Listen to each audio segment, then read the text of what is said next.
पूज्य नारायण स्वामी बड़े सिद्ध महापुरुष हुए, वो कह रहे हैं कि नाम कैसे आपका निरंतर चलेगा। इसके लिए जिस वाणी से नाम जप कर रहे हो यदि झूठ बोलोगे, अरे आश्चर्य होता है, झूठ बोल करके तुम सोच रहे हो हम संभाल लेंगे। नहीं नहीं, झूठ तुम्हारा नाश कर रहा है, तुम्हें पता नहीं। जिस जिह्वा से नाम जप कर रहे हो, अगर नाम का विशेष फल प्राप्त करना है, जल्दी फल प्राप्त करना है, आपको दुखों से बचना है, पाप भस्म करना है, तो झूठ बोलना बंद कर दीजिए। क्या बिगड़ जाएगा आपका? सच्ची बोलने में क्या बिगड़ जाएगा? सच्ची बोलना शुरू करोगे, हिम्मत नहीं रह जाएगी पाप करने की। ये जो पाप करने की तुम्हारी हिम्मत पड़ रही, झूठ बोलने के कारण पड़ रही। नहीं, असत्य संपातक पुंजा, सबसे बड़ा पाप झूठ बोलना। उससे क्या होता है? हर चीज हम छुपाना चाहते, किससे? उस सर्वज्ञ परमात्मा से, गुरुदेव से। नहीं, झूठ नहीं। नाम इसीलिए नहीं चल पा रहा, थोड़ी दिन नाम चलाएंगे छूट जाएगा, क्योंकि आप झूठ बोलते हैं, पापाचरण करते हैं। अगर नाम को चलाना है तो नारायण स्वामी जी कह रहे हैं, पहली बात मौन का आश्रय लीजिए, कम बोलिए, अधिकतर चुप रहना सीखिए, तभी नाम चला पाएंगे। जो कार्य कर रहे हैं आप उस पर ध्यान दें, उस कार्य को एकाग्रता पूर्वक करें, वाणी को मौन रखें, उस वाणी से धीरे धीरे नाम उच्चारण करें। कम से कम 24 घंटे में 4 घंटे मौन का तो सबको अभ्यास कर लेना चाहिए। 24 घंटे में 4 घंटे मौन का। तो ऐसे ऐसे बुद्धिमान हो कहेंगे हम 6 घंटे मौन रहते हैं। कब? बोले जब सोते हैं तब। आप 4 घंटे कह रहे, हम 6 घंटे मौन रहते हैं। 24 घंटे में हम 6 घंटे मौन रहते हैं, बहुत बुद्धिमान है। बोले आप 4 घंटे कहते हो, हम 6 घंटे मौन रहते हैं। तो कब आप मौन रहते हैं? बोले जब सोते हैं तो 6 घंटे सोते हैं, मौन ही रहते हैं उस समय। मौन जागृत की कह रहा हूं, 4 घंटे का। नारायण स्वामी के बहुत बड़े महापुरुष हुए, तुम 4 घंटे मौन का अभ्यास करो, ऐसा निकालो 2 घंटे, 2-2 घंटे करके 24 घंटे में 4 घंटे मौन। उस समय हम किसी से बात नहीं करेंगे, नाम जप करेंगे। कार्य करो, कार्य करने के लिए मना नहीं कर रहे हैं। कम बोलो। आजकल लोग अपनी जीवनी शक्ति को बोलने के द्वारा बहुत नष्ट कर रहे हैं, व्यर्थ की बातें करते रहते हैं। 4 आदमी चल रहे हो, आप पीछे चलिएगा, सुनते, बेमतलब की बातें। नाम जप नहीं होगा, वो डिलीट नहीं होंगी, वैसे ही बनी रहेंगी, अगले जन्म के लिए तैयार हो रहा है।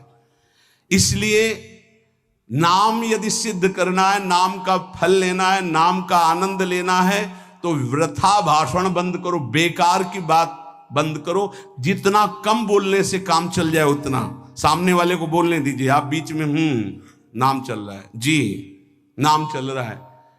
जब कोई आवश्यक बात हुई, पवित्र शब्द बोल दिया, नहीं चुपचाप सुनो।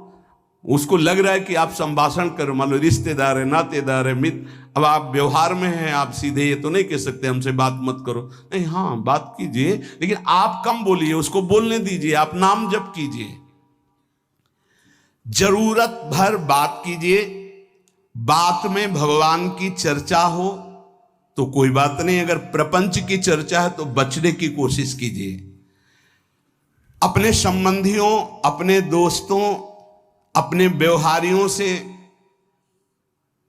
व्यवहार, दोस्ती, संबंध शिथिल कीजिए, तभी नाम में प्रीति होगी। अगर ये कि अब हमारे दोस्त आ गए हैं तो फिर वो दोस्त छूट जाएगा नाम, अब बातें शुरू हो गई प्रपंच की। धन्य है ऐसी बुद्धि जो प्रियजनों से भी संभाषण केवल भगवत वाक्यों का, अन्यथा नहीं। इसीलिए इस मार्ग को वर्ण करना बहुत कठिन है। एक ऐसा तुम्हारा निवास स्थान होना चाहिए अलग, जिसमें अपने रिश्तेदार, नातेदार, व्यवहारियों का प्रवेश ना हो। आपकी शैया अलग होनी चाहिए। अगर नाम जापक नाम सिद्ध करना चाहता है, नाम का फल लेना चाहता है, नाम निरंतर चलाना चाहता है, तो जिस आसन पर आप बैठते हैं उसी में प्रपंची, विषयी, सांसारिक वृत्ति वाले बैठेंगे तो भजन की वृत्ति नहीं बन पाएगी। एक ऐसा, वैसे होते हैं घरों में बैठने वालों का अलग, लेकिन साधन कक्ष अलग होना चाहिए अपना। किसी का यदि प्रवेश ना हो तो आप देखेंगे कि आपके साधन के परमाणु आपको वहां बैठते ही तत्काल विक्षेप रहित करके भजन में लगा देंगे। अगर घर में ऐसा कुछ ना हो तो एक आसन अपना अकेला रखिए, जिस पर आप शयन करें वो आसन केवल आपका ही होना चाहिए। अगर वो सार्वजनिक बैठने के लिए ही है, ऐसी व्यवस्था नहीं, तो आसन समेट कर अपना अलग रख दीजिए और दूसरे आसनों पर बैठा लिए। फिर वो आसन हटाकर जब आप शयन करें तो आपका आसन होना चाहिए। इसका बहुत बड़ा प्रभाव पड़ेगा। कोई भी ऐसा दृश्य या पुस्तक ना पढ़ें जो वासनात्मक हो और प्रभु के नाम से आपको विमुख कर दे। अखबार आदि, समाचार आदि, ये हमारे चिंतन को नष्ट करते हैं। अगर नाम जप करना है, निरंतर नाम स्मृति बैठालनी है, एक घटना कई मिनट तक विक्षेप देती है। ऐसा हुआ, कैसे लोग हैं। अब उसमें तो समाचार ही हो रहे हैं, सैकड़ों बातें हो रही, पेपर है तो सैकड़ों बातें लिखी हैं, क्या क्या। अब वो सब दिमाग में भर गई। इतना व्यसन है किसी किसी को पेपर पढ़ने का, समाचार पत्र पढ़ने का, कि सुबह होते ही वो विरह में रहते हैं कि पेपर आ जाएगा। आया नहीं, और मिला तो ऐसी एकाग्रता से पढ़ते हैं जैसे वेदांत चिंतन करने वाला वेदांत चिंतन। चश्मा लगा, चाय रखी, ठंडी हो रही, उससे मतलब बीच बीच में चाय और चश्मा से और पूरे दिमाग में वही। अब क्या करेगा, जो पढ़ा है उसका चिंतन बनेगा, वही बोला जाएगा। अब जहां चार मिले तो तुम्हें पता है, उत्तर प्रदेश में ये हुआ, मध्य प्रदेश में ये हुआ, चर्चा दिमाग। नाम जापक पूज्य श्री नारायण स्वामी कह रहे, अखबार पढ़ना, दुनिया भर की प्रपंच की जिसमें बातें हैं, ऐसे समाचार, ऐसे टेलीविजन देखना, ये तुम्हारे हृदय में नाम नहीं चलने देंगे, तुम्हारी स्फुरणा को गंदी कर देंगे, बेकार का वक्त खराब होगा।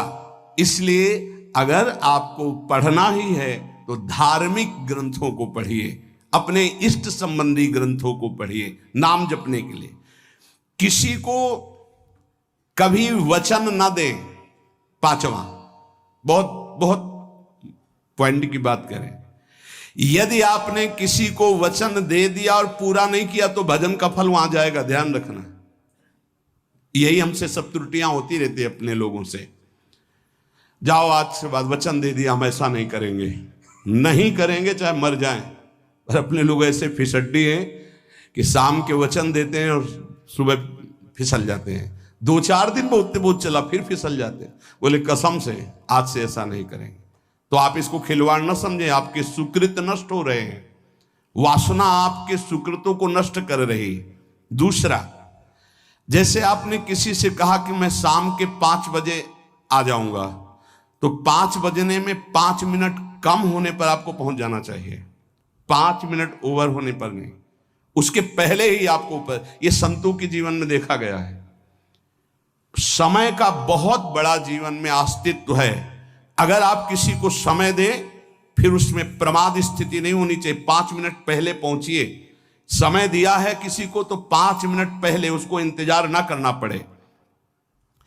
रात को सोते समय नाम जापक उपासक विचार करें, मेरा नाम किन किन कार्यों में छूटा, मेरे से कौन कौन सा पाप हुआ, मैंने कौन सी आज गलती की जो नहीं करना चाहिए, और उसे डायरी में नोट करें। नारायण स्वामी कह रहे हैं दूसरे दिन सावधानी पूर्वक वो गलतियां ना होने पावे जो हमने आज की।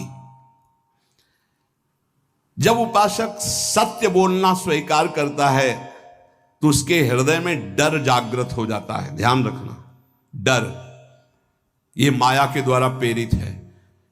अगर व्यापार में सत्य बोलेंगे तो पैसा अधिक नहीं आएगा, अगर हम सत्य बोल दिए तो डांट लगेगी, अगर हम सत्य बोल दिए तो सब लोग जान जाएंगे मैं ऐसा गंदा हूं। सच्ची मानिए, सत्य बोलने का नियम ले लीजिए, आप निष्पाप हो जाएंगे, आप महात्मा बन जाएंगे अंदर से। कोई भी पापाचरण आपके जीवन में नहीं रह जाएगा। भगवान का नाम सत्य है, उस नाम को चलाने के लिए झूठ बोलने वाला नाम को कैसे चला सकता है। सत्य बोलने से यदि तुम्हारा नुकसान हो रहा है तो तुम सह जाइएगा। नारायण स्वामी कह रहे हैं उससे बड़ा लाभ आपको श्री भगवान प्रदान करेंगे। आप सत्य बोलिए। आजकल भगवान पर विश्वास नहीं, इसलिए झूठ पर विश्वास है। कलयुग की ऐसी प्रेरणा है कि सब झूठ बोलने लगे हैं। कोई डरता ही नहीं झूठ बोलने में, पूरा का पूरा। जैसे नहीं कहते कुछ तो सत्य होगा, ऐसे ऐसे महानुभाव हैं कि 100% झूठ बोल जाते हैं, 100%। धन्य है मोबाइल जो झूठ बुलाने में बहुत प्रवीण है, बहुत प्रवीण है। अरे भाई हम नहीं मिल सकते, आज हमारा मन नहीं है, खत्म खेल हो गया, सत्य बात है, नहीं मिल सकते आपसे, मत उठाओ फोन। अगर तुम्हें झूठे ही बोलना है तो फोन क्यों उठाओ? नहीं बोलेंगे, नहीं उठाएंगे तो समझ जाएगा कि उनकी रुचि नहीं। ये झूठ क्यों बोलना, सत्य बोलो। झूठ से यदि आप बच गए तो आपके जिह्वा पे नाम निरंतर चलने लगेगा। ये झूठ ही नाम नहीं चलने दे रहा। असत्य आचरण, छुपाने की वृत्ति, असत्य भाषण, ये नाम में प्रीति नहीं। किसी को भी फुसलाने के लिए झूठ मत बोलिए। सत्य बोलने का अभ्यास कर लिए तो पापी जीव भी महात्मा बन जाए। सत्य आवश्यक है। एक बड़े कागज पर ऐसी जगह लिख के रख लो जहां तुम उठते बैठते देखते हो कि मुझे सत्य बोलने का नियम लेना है, झूठ नहीं बोलना है। सत्य साधन कर लो, फिर देखो नाम कैसे चलता है। तपस्या, बड़े बड़े पुण्य, बड़े बड़े तीर्थ स्नान उतना पवित्र नहीं करेंगे जितना सत्य बोलने से होगा। पर बहुत कठिन है इस समय सत्य बोलना। मतलब बात बात पे असत्य का ही वर्ताव हो रहा है, असत्य का। अच्छा, ये कोई संसारी आदमी में नहीं, कुछ ऐसे होंगे जो सत्य की वार्ता करते नहीं। प्रायः क्या जाता है, झूठ बोलने में बोल दिया और सामने वाला राजी हो गया, हम निकल गए। लेकिन सत्य ना होने के कारण आप में सत्य आचरण, सत्य स्वरूप भगवान का नाम, भगवान को कहा गया सत्य नारायण, वो नाम नहीं चलेगा। भजन करने का पहला साधन है सत्य बोलना। जबान से सत्य बोला जाए। और भजन की संख्या प्रारंभ में जरूर लेनी चाहिए। यदि 10 माला का नियम लिया, 20 माला का नियम लिया, तो उसे निर्वाह करो। जैसे यहां शरणागति मंत्र मिलता है तो 11 माला प्रारंभ में दी जाती कि आपको करना ही है। ज्यादा हो जाए वो ठीक, 11 से कम वो कभी जीवन में नहीं। अपने जीवन में गुरु आज्ञा 11 माला तो करनी है, हर समय करना है। पर ये मन थोड़े दिन तो नियम में चलेगा, इसके बाद छोड़ देगा। दीक्षा तब लेनी चाहिए जब गुरु आज्ञा पे चलने की हिम्मत हो, नहीं तो ऐसे ही नाम जपो करो।